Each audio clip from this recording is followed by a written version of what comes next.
Latar belakang Perang Aceh. Aceh menjadi pusat perdagangan, daerahnya luas dan memiliki hasil penting seperti lada, hasil tambang serta hasil hutan. Karena itu, dalam rangka mewujudkan Ferdinand Chia, Belanda sangat berambis untuk menguasai Aceh. Kita tahu sejak masa VOC orang-orang Belanda itu yang menguasai perdagangan di Aceh. Begitu juga zaman pemerintah Hindia Belanda. Namun di sisi lain, orang-orang Aceh dan para sultan yang pernah berkuasa tetap ingin mempertahankan kedaulatan Aceh.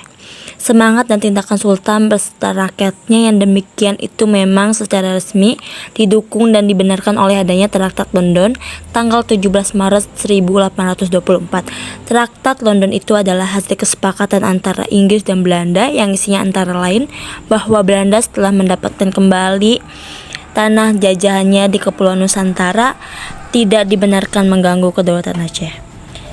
Isi Traktat London itu secara resmi menjadi kendala bagi Belanda untuk menguasai Aceh. Sebelum traktat siap, terdapat perjanjian antara Inggris Belanda yang isinya Inggris mengizinkan Belanda masuk ke Aceh. Sebagaimana kita ketahui bersama, sebelumnya Aceh di bawah pemerintahan kolonial Inggris. Isi Traktat Siap Sumatera itu antara lain Inggris memberi kebebasan kepada Belanda untuk memboras daerah kuasanya di seluruh Sumatera. Hal ini jelas merupakan ancaman bagi Kesultanan Aceh. Karena Aceh dinilai membangkang, maka pada tanggal 26 Maret 1873, Belanda melalui Komisaris Nieuwenhuizen mengumumkan perang terhadap Aceh. Pecahlah pertempuran antara Aceh melawan Belanda. Para perjuangan Aceh di bawah pemerintahan Sultan Mahmud Shah II mengorbankan semangat jihad angkat senjata untuk melawan kezaliman Belanda. Syahid atau menang. Agresi tentara Belanda terjadi pada tanggal 5 April 1873. Tentara Belanda di bawah pimpinan Jenderal Mayor terus melakukan serangan terhadap pasukan Aceh. Pasukan Aceh yang terdiri atas para ule-balang, ulama, dan rakyat terus mendapat gempuran dari pasukan Belanda. Setelah melipat gandakan kekuatannya pada tanggal 9 Desember 1873, Belanda melakukan agresi atau serangan yang kedua. Serangan ini dipimpin oleh J. van Swieten. Pertempuran sengit terjadi di istana dan juga terjadi di Masjid Raya Baitur Rahman. Para perjuangan Aceh harus mempertahankan masjid dari serangan Belanda yang bertubi-tubi. Masjid terus dihujani peluru dan kemudian pada tanggal 6 Januari 1874, masjid itu dibakar. Pada perjuang dan ulama kemudian meninggalkan masjid.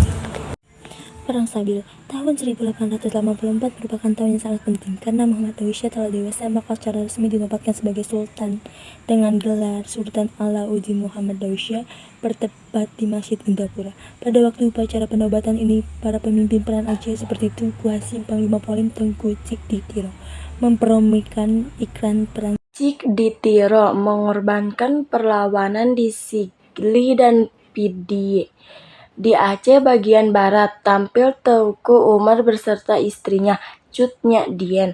Pertempuran sengit terjadi di Meulaboh. Beberapa pos pertahanan Belanda berhasil direbut oleh pasukan Teuku Umar. Pasukan Aceh dengan semangat jihadnya telah menambah kekuatan untuk melawan Belanda.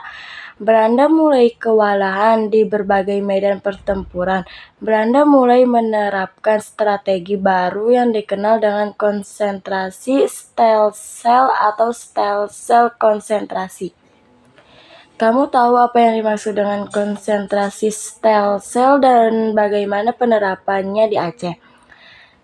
Strategi konsentrasi stem cell itu ternyata juga belum efektif untuk dapat segera menghentikan perang di Aceh. Bahkan dengan strategi itu telah menyebarkan perlawanan rakyat Aceh dari tempat yang satu ke tempat yang lain.